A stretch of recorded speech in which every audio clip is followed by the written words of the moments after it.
Of group के group की कौन-कौन सी टाइप्स हैं, अबेलियन ग्रुप क्या होता है और ग्रुप की डेफिनेशन में एक यानी कि अलजेब्रिक स्ट्रक्चर आएगा तो अलजेब्रिक स्ट्रक्चर की डेफिनेशन भी हम देखेंगे और बाइनरी ऑपरेशन। तो यानी कि ये चीज़ें हम कवर करते हैं आज के लेक्चर में। तो देखें जी, ग्रुप की डेफिनेशन पहले मैं लिख देता हूँ आपको, फिर उस डेफिनेशन में कुछ चीज़ें हैं कि वो साथ ही मैं डिफाइन कर दूँगा। तो ग्रुप की डेफिनेशन देखते हैं जी, कि बेसिकली ग्रुप क्या होता है? एन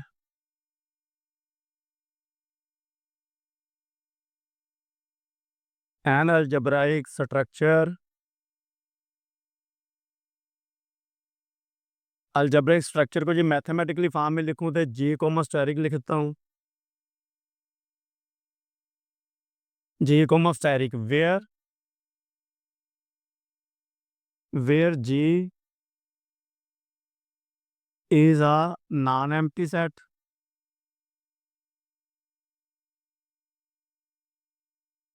वेयर जो हमारे पास जी है, जी क्या है जी एक नॉन एम्प्टी सेट है।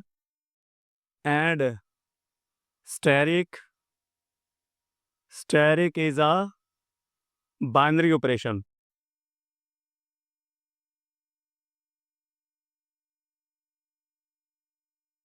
तो ये G an algebraic structure G comma asterisk where G is a where G हमारे पास क्या नॉन एम्प्टी सेट है, और जो हमारे पास स्टेरिक है ये एक बाइनरी ऑपरेशन है।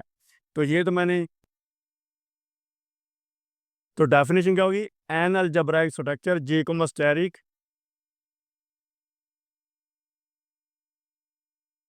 Is is called a group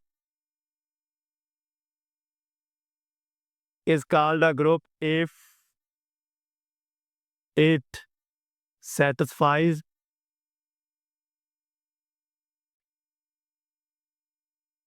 the following following properties कह लें जी,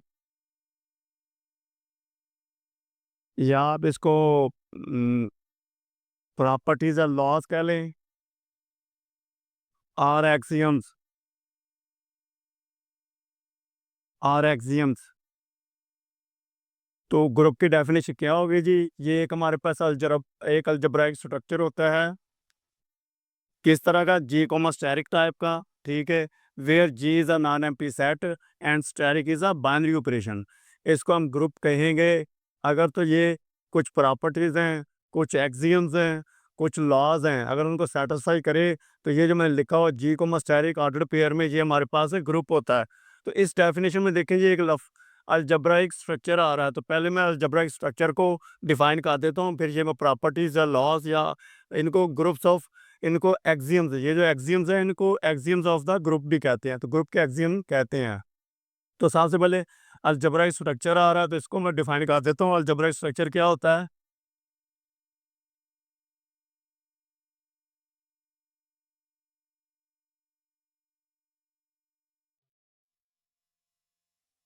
हाँ, ठीक है।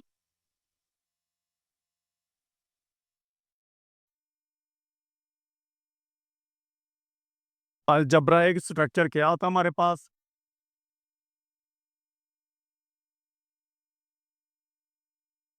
अ non empty set a non empty set having या टुगेदर विद, आप कुछ भी लिख लें जी। A non empty set having one or more binary operations,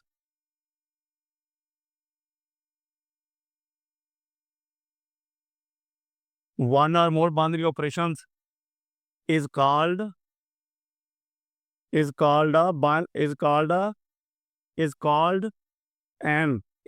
an algebraic structure।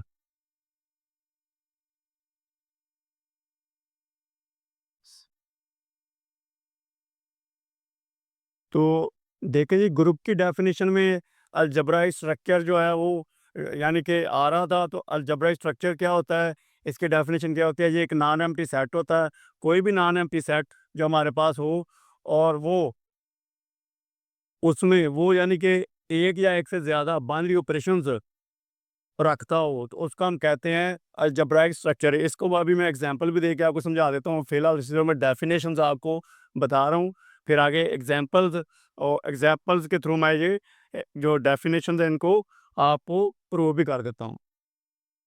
तो देखें जी, तो इसी में अलजेब्राइक स्ट्रक्चर में देखें हमारे पास एक बाइनरी ऑपरेशन, तो बाइनरी ऑपरेशन को मैं डिफाइन कर देता हूँ। बाइनरी ऑपरेशन क्या होता है?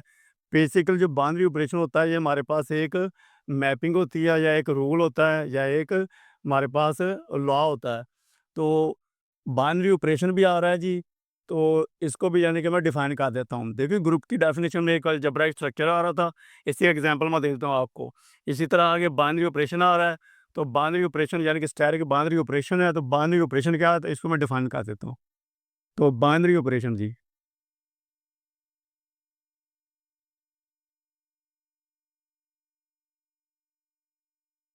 तो मैंने बताया आपको कि बाइनरी ऑपरेशन जो है ये एक मैपिंग होती है, एक रूल होता है या एक फंक्शन होता है या एक लॉ होता है। किस तरह का लॉ होता है? ये ए ग्रुप यानी कि फर्ज किया हमारे पास नॉन एम्प्टी सेट है जी, तो जी क्रॉस जी से जी ही में डिफाइन होता है। बाइनरी ऑपरेशन में डिफाइन करता हूँ जी, देखें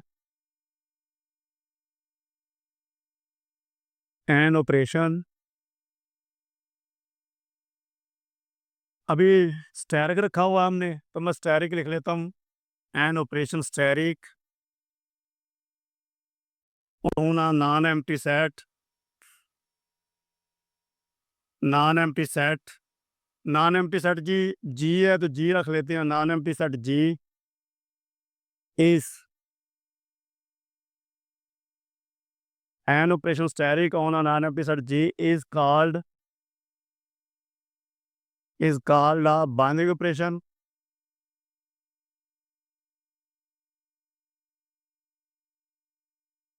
binary operation if and only if. देखें जी, एक स्टैरिक जो है ये एक ऑपरेशन है। ये स्टैटिक बाइनरी ऑपरेशन कब होगा? On a non empty set. इसके लिए कंडीशन है if and only if. Condition क्या है देखें, तो ये किस तरह होगा जी? If and only if asterisk, ये हम डिफाइन करेंगे किस पे? जी क्रॉस जी से, यानी कि जी के ऊपर ही। ये जी क्रॉस जी से जी के ऊपर होगा सच डैट। किस तरह के स्टैटिक, अभी देखिए हमारे पास अगर सेट एक जी सेट है, फर्स्ट का उसके एलिमेंट्स हैं ए स्मॉल बी, आपके पास सेट का एलिमेंट स्मॉल मी, तो जी हमारे पास एक सेट है, उसके एलिमेंट्स ए कोमा बी कोमा सी, तो ए बी सी उसके एलिमेंट्स हैं।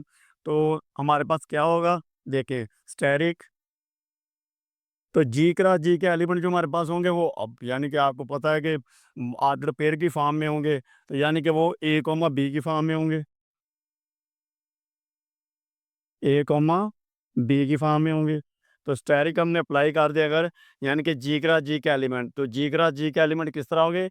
ए कॉमा बी, यानी कि आर्डर पेयर की फॉर्म में होंगे। तो ये अगर अप्लाई करें इसके ऊपर, तो ये हमारे पास देखें बाउंड्री ऑपरेशन को, तो A asterisk B boundary operation operate हो जाएगा। ये जो भी आए एलिमेंट ये भी बिलोंग करना चाहिए जी ही में, यानी कि आपने बांध यानी कि बाइनरी ऑपरेशन क्या होता है? जो उसी सेट से G cross G for all A comma B, ये एलिमेंट है किसके? जी के। देखें जी, ए भी जी का एलिमेंट था और बी भी जी ही का एलिमेंट था, तो जी क्रॉस जी में जितने एलिमेंट आएंगे ज़ाहिर है वो सेट जी के ही का एलिमेंट होंगे। तो लिहाजा तो यानी कि अगर इस ऑपरेशन को हमने जी क्रॉस जी के एलिमेंट पे ऑपरेट कराया, जी क्रॉस जी के एलिमेंट पे ऑपरेट कराया, तो मेरे पास जो थर्ड एलिमेंट आया जो भी आए वो हमारे पास अगर जी ही में बिलोंग करे, वो भी जी ए स्टार की बी देखें जी ही में आए, जी ही में बिलोंग करे for all A comma B, तो हम कहते हैं कि वो जो ऑपरेशन है स्टैरिक वो बाउंड्री ऑपरेशन है। एंड और एक और भी इसकी कंडीशन क्या है? ए स्टैरिक बी जो है ये हमारे पास क्या होना चाहिए? ये यूनिक होना चाहिए, इज यूनिक। तो ये देखिए हमारे पास क्या हो गया? बाइनरी ऑपरेशन को डिफाइन कर दिया मैंने। अभी अलजेब्राइक स्ट्रक्चर की मैं आपको एग्जांपल दे देता हूँ, देखें। फर्ज क्या जी, सेट ऑफ रियल नंबर्स है हमारे पास। तो सेट ऑफ रियल नंबर्स में अगर मैं बाइनरी ऑपरेशन डिफाइन करता हूँ, कौन सा जी, एडिशन का। तो देखें आप कोई से दो एलिमेंट्स को, यानी कि रियल नंबर के कोई से दो एलिमेंट्स को ऐड करें, उनको जमा करें, तो हमारे पास जो थर्ड एलिमेंट आता है, जो आंसर आता है, वो भी रियल नंबर ही आता है। तो इसका क्या मतलब है, इसका मतलब है आर के एलिमेंट या आर क्रॉस के एलिमेंट, आर क्रॉस आर के एलिमेंट क्या होंगे, आर ही के एलिमेंट होंगे, ठीक है। तो आर क्रॉस आर के ऊपर अगर हम एडिशन का ऑपरेशन लगाएं, तो आपके थर्ड एलिमेंट आता है, वो भी रियल नंबर ही आता है, ठीक है। कोई से दो रियल नंबर्स को आप ऐड करें, उनको जमा करें, जो थर्ड एलिमेंट आएगा या जो आंसर आएगा, वो भी रियल नंबर ही आएगा। तो एडिशन का जो प्रोसेस है, जो एडिशन है, वो रियल नंबर्स में क्या है, क्लोज है। तो लिहाजा इससे क्या पता लगा कि हमारे पास जो रियल नंबर्स है, सेट, रियल नंबर का set with respect to addition, वो क्या है, अलजेब्राइक स्ट्रक्चर है। तो इसको इस फॉर्म में लिखते हैं। इसका मतलब जो मैंने आपके पेयर में लिखा है, इसका मतलब है जो सेट ऑफ रियल नंबर्स है, ये इसमें जो एडिशन है, एडिशन का प्रोसेस इसमें क्या है, वो बाइनरी ऑपरेशन है। यानी कि आप कोई से दो रियल नंबर्स को ऐड करें, तो हमारे पास क्या है, जो आंसर आएगा वो भी रियल नंबर आएगा। तो अलजेब्रिक स्ट्रक्चर को लिखने का मेथड यही है। इसी तरह आप नेचुरल नंबर में नेगेटिव इस तरह दे लें, सब्ट्रैक्शन में, तो आप कोई से दो रियल नंबर्स को सब्ट्रैक्ट करें, तो सब्ट्रैक्ट करने के बाद जो आपके पास आंसर आएगा, वो भी रियल नंबर ही आता है। तो लिहाजा तो रियल नंबर्स जो सब्ट्रैक्शन है, वो रियल नंबर्स में बाइनरी ऑपरेशन है। यानी कि वो जो नेगेटिव का साइन है, वो हमारे पास रियल नंबर्स में क्या है, क्लोज्ड है। कोई से दो रियल नंबर्स को आप सब्ट्रैक्ट करें, तो हमारे पास जो आंसर है, वो भी रियल नंबर ही में आएगा, ठीक है जी। इसी तरह और भी देख लें, अगर हम बात करते हैं रियल नंबर्स में डिवीज़न की, तो आप कोई से दो रियल नंबर्स को डिवाइड करें, क्या ख्याल है, रियल नंबर आता है? आपको पता है ज़ीरो जो है, ज़ीरो भी रियल नंबर्स ही में आता है। ज़ीरो जो एलिमेंट है रियल नंबर्स का, यानी कि रियल नंबर में बिलोंग करता है, सेट और रियल नंबर्स में। तो जब आप किसी भी रियल नंबर को ज़ीरो से डिवाइड करेंगे, तो आपके पास वो, यानी कि इन्फिनिटी आ जाएगा, अनडिफाइंड आ जाएगा। तो लिहाजा वो क्या होगा, वो हमारे पास क्या होगा, 1/0 या 5/0, किसी भी रियल नंबर को आप ज़ीरो से डिफाइन करेंगे या ज़ीरो से डिवाइड करेंगे, तो आपके पास ज़ीरो से कोई भी रियल नंबर या कोई भी नंबर ज़ीरो से डिवाइड नहीं हो सकता। तो लिहाजा रियल जो डिवीज़न है, वो रियल नंबर्स में क्या है, वो बाइनरी ऑपरेशन नहीं है। तो इसलिए इसको मैंने आर्डर पेयर की फॉर्म में नहीं लिखा, ठीक है जी। तो रियल नंबर यानी कि अलजेब्राइक स्ट्रक्चर नहीं है। क्यों? कि आप इसमें ज़ीरो आता है, तो ज़ीरो आने की वजह से ये हमारे पास जो बाइनरी ऑपरेशन की जो, यानी कि डेफिनेशन है, वो होल्ड नहीं करता। तो अभी वापस आ जाते हैं जी ग्रुप थ्योरी के ऊपर। तो अभी वापस आ जाते हैं ग्रुप ग्रुप की डेफिनेशन देखें। तो अभी ये जो प्रॉपर्टीज़ हैं, लॉज है या एक्सियम्स हैं, इनको मैं डिफाइन करता हूँ। तो देखें, जब आपने अलजेब्राइक स्ट्रक्चर कह दिया, तो अलजेब्राइक स्ट्रक्चर कहने की वजह से आपके पास ये जो नॉन एम्प्टी सेट जी है और जो स्टेरिक है, ये बाइनरी ऑपरेशन है। जब बाइनरी ऑपरेशन हो गया, तो बाइनरी ऑपरेशन देखें आपके पास होता ही तब है जब वो क्लोज्ड हो। बाइनरी ऑपरेशन क्लोज्ड होगा, तो लिहाजा तभी वो बाइनरी ऑपरेशन होगा। तो लिहाजा हमारे पास जो पहली प्रॉपर्टी है, कि कुछ लोग लिख देते हैं जी क्लोजर प्रॉपर्टी। जब आपने डेफिनेशन में लिख दिया, ग्रुप की डेफिनेशन में, कि ग्रुप की डेफिनेशन में आपने लिख दिया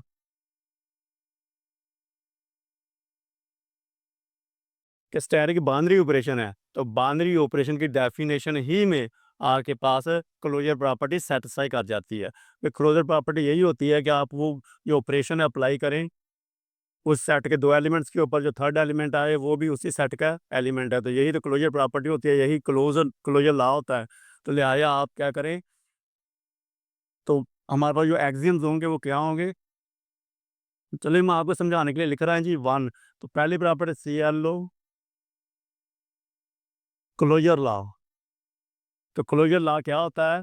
देखें, ये हमारे पास होता है कि ए स्टेरिक बी ये बिलोंग करना चाहिए जी में, for all A comma B वो बिलोंग करते हूँ एलिमेंट ऑफ जी के। तो देखें जी, जब आपने बाइनरी ऑपरेशन कह दिया इसको, अलजेब्राइक स्ट्रक्चर होता ही तब है जब आपके पास जो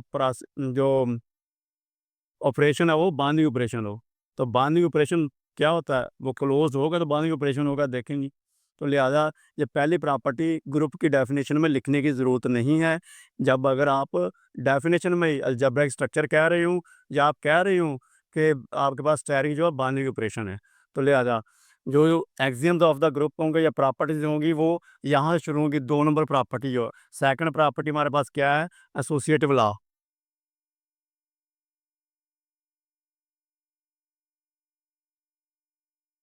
एसोसिएटिव लॉ क्या है जी? A asterisk B asterisk C is equal to A, बल्कि आप इधर पहले दो वाले दो पे ऑपरेट करें और फिर नेक्स्ट आप लास्ट वाले दो पे ऑपरेट कर लें। A asterisk B asterisk C for all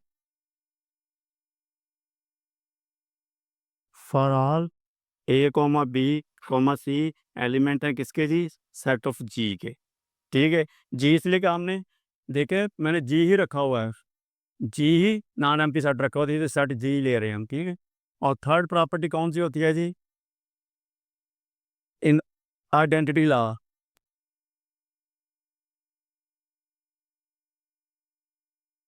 identity law क्या होता है कि आपके पास for all A belonging to G there exist एक आइडेंटिटी एलिमेंट, उसको हमने स्मॉल ई कह दिया, ये बिलोंग करना चाहिए सेट जी में। जी ही में आइडेंटिटी एलिमेंट होना चाहिए for all A belonging to G such that किस तरह जी कि A A times identity is equal to identity time A is equal to A you. यानी कि अगर आप आइडेंटिटी एलिमेंट को जी के किसी भी एलिमेंट से ऑपरेट करवाएं, बल्कि तो स्टैरिक कह देते हैं जी। स्टैरिक हमने बाइनरी ऑपरेशन स्टैरिक रखा हुआ है, तो इसको मैं स्टैरिक ही कह देता हूँ। ए स्टैरिक ई और आइडेंटिटी स्टैरिक ए। ये क्या आप उस आइडेंटिटी एलिमेंट को जी के किसी भी एलिमेंट से ऑपरेट करवाएं तो वो एलिमेंट अनचेंज रहे, वही एलिमेंट दोबारा आ जाए, तो उसको हम कहते हैं आइडेंटिटी एलिमेंट। तो वो आइडेंटिटी एलिमेंट हमारे पास क्या होना चाहिए? वो भी जी में एग्जिस्ट करना चाहिए। तो फोर्थ प्रॉपर्टी क्या है जी? फोर्थ प्रॉपर्टी हमारे पास होती है इनवर्स लॉ। इनवर्स लॉ क्या है जी? आपके पास for each A belonging to G there exist, आप इसको ए प्राइम लिख लें, ए इनवर्स लिख लें, तो आपकी मर्जी है। तो मकसद यह है कि वो इनवर्स होना चाहिए, तो मैं इसको ए इनवर्स ही लिख रहा हूँ। For each A belonging to G there exist a inverse, ये भी बिलोंग करना चाहिए सेट जी ही में, सच दैट कि आप A asterisk A inverse is equal to A inverse asterisk A is equal to identity आए, और आइडेंटिटी पहले ही थर्ड प्रॉपर्टी के हिसाब से हमारे पास उस सेट ही का एलिमेंट है, सेट जी ही का। तो फोर्थ प्रॉपर्टी इनवर्स ला है कि आपके पास ईच एंड एवरी एलिमेंट का इनवर्स होना चाहिए सेट जी ही में। तो जब ये फोर प्रॉपर्टी सेटिस्फाई कर जाएंगी, बल्कि पहले मैंने आपको समझाने के लिए लिखी है जी।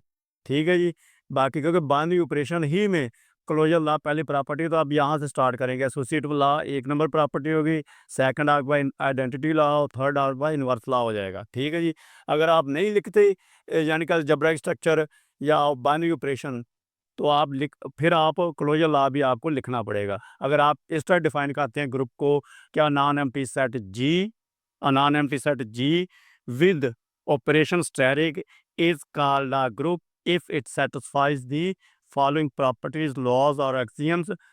तो वो फिर आप देखें, आपने जब डिफाइन किया था, आपने ना तो उसमें अलजेब्रिक स्ट्रक्चर का वर्ड इस्तेमाल किया, ना आपने बाइनरी ऑपरेशन यानी कि कहा स्टैरिक को, तो फिर आपको क्लोजर लॉ भी साथ होल्ड करवाना पड़ेगा। ठीक है जी। तो नेक्स्ट जी, तो जब ये 4 की 4 प्रॉपर्टीज़ हमारे पास सेटिस्फाई आती हैं, तो हम कहते हैं ये जो अलजेब्राइक स्ट्रक्चर है, ये आपके पास ग्रुप है। तो लिहाज़ा जी कॉमा स्टार ये ऑर्डर पेयर में लिखा हुआ अलजेब्राइक स्ट्रक्चर है, ये हमारे पास एक ग्रुप है। ठीक है जी? तो अभी टाइप्स ऑफ ग्रुप क्या है? अगर आपके पास ये पहली प्रॉपर्टी होल्ड कर रही है क्लोजर लॉ, तो यानी कि हर अलजेब्राइक स्ट्रक्चर जो होता है एक्चुअली में वो ग्रुप वाइड होता है। ठीक है? या क्लोजर प्रॉपर्टी आप होल्ड करवा दें, तो आपके पास वो जो पेयर होता है, अगर आप अलजेब्रिक स्ट्रक्चर नहीं कह रहे, तो पेयर पेयर कहेंगे, तो अगर आपने ऑर्डर पेयर की फॉर्म में लिखा हुआ है, तो फिर वो अलजेब्रिक स्ट्रक्चर ही होगा। ठीक है जी? तो अगर पहली प्रॉपर्टी क्लोजर लॉ होल्ड कर रही हो, तो हम कहते हैं ये जो अलजेब्रिक स्ट्रक्चर है, ये हमारे पास क्या होता है? ग्रुप वाइड होता है। ये हमारे पास एक ग्रुप वाइड होता है।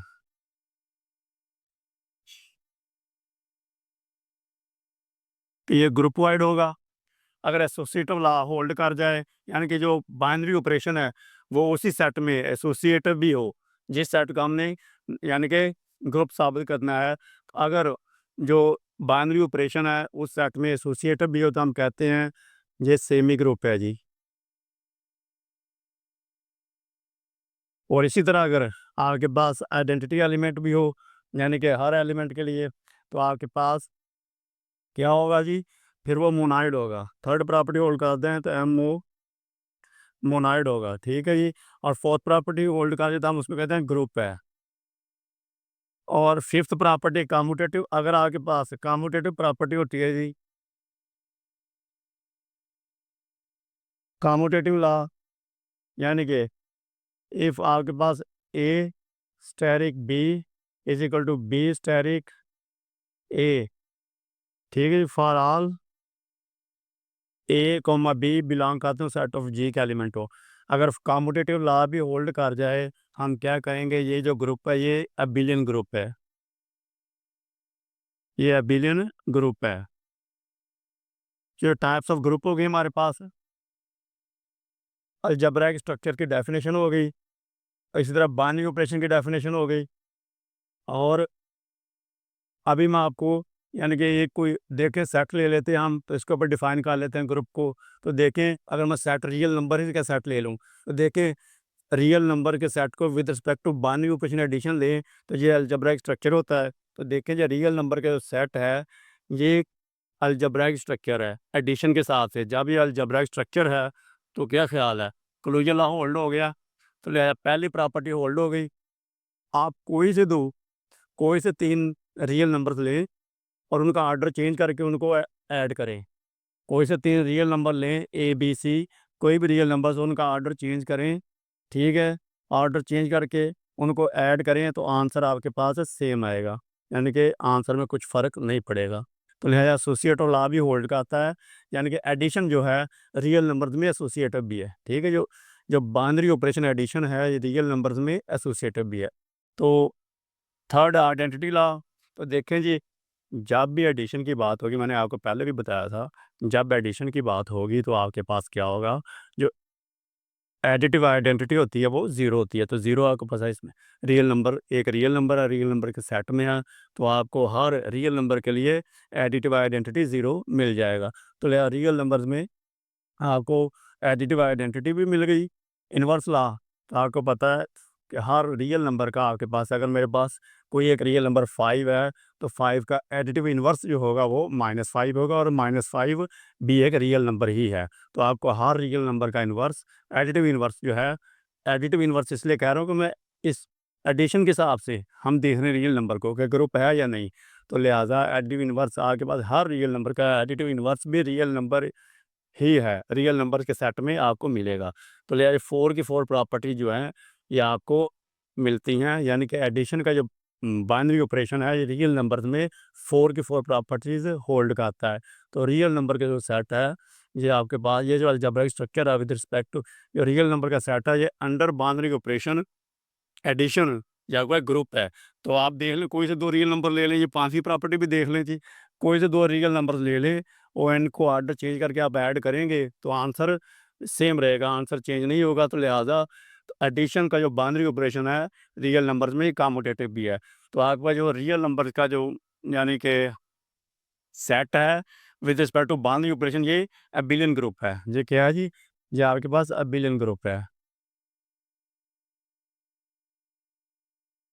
ठीक है जी। इसी तरह आप रियल नंबर्स को देखें जी, अगर हम रियल नंबर्स जी का सेट लेते हैं और हम देखते हैं विद रिस्पेक्ट टू मल्टीप्लिकेशन, तो मल्टीप्लिकेशन देखें जी, आप कोई से दो रियल नंबर्स को, ये मैंने अलजेब्रिक स्ट्रक्चर की फॉर्म में लिख दिया है। अगर ऐसे लिख दिया ऑर्डर पेयर की फॉर्म में, तो इसका मतलब है कि जो मल्टीप्लिकेशन है ये रियल नंबर्स के सेट में क्या है, ये क्लोज्ड है। कैसे देखें, आप कोई से दो रियल नंबर लें, उनको मल्टीप्लाई करें, तो आपके पास दोबारा जो आंसर आएगा वो रियल नंबर ही आएगा। कोई से दो रियल नंबर्स को आप मल्टीप्लाई करें, तो आंसर आपके पास रियल नंबर ही आएगा। तो लिहाजा मल्टीप्लिकेशन जो है रियल नंबर्स के सेट में क्लोज्ड है, या क्लोजर लॉ को होल्ड करती है। नेक्स्ट देखें ये एसोसिएटिव। तो एसोसिएटिव में देखें, आप कोई से रियल नंबर्स हैं, उनको मल्टीप्लाई करें ऑर्डर चेंज करके, तो आंसर सेम रहेगा, आंसर में कुछ भी फ़र्क नहीं पड़ेगा। तो लिहाजा जो मल्टीप्लिकेशन है सेट ऑफ रियल नंबर में एसोसिएटिव है। आ गया जी आइडेंटिटी एलिमेंट। तो आपको पता है आइडेंटिटी एलिमेंट जो है आपके पास, आइडेंटिटी एलिमेंट कौन सा आपके पास मल्टीप्लिकेशन के हिसाब से, तो मल्टीप्लिकेटिव आइडेंटिटी आपके पास वन होती है, मैंने आपको पहले ही बताया था। तो वन रियल नंबर है, तो आप कोई भी रियल नंबर लें, तो उसको वन से मल्टीप्लाई करें, तो वो वही रियल नंबर रहेगा। अनअल्टर्ड या अनचेंज्ड रियल नंबर आपके पास वही आएगा। फाइव को वन से मल्टीप्लाई करें तो फाइव ही आएगा। इसी तरह आप ऑर्डर चेंज करके भी करें, तो आपके पास ये क्या है, वापस वही रियल नंबर रहेगा। तो लिहाजा जो मल्टीप्लिकेशन है रियल नंबर्स के सेट में क्या है, ये थर्ड प्रॉपर्टी भी होल्ड करती है आपके पास, आपको मल्टीप्लिकेटिव आइडेंटिटी वन वो भी मिल जाता है।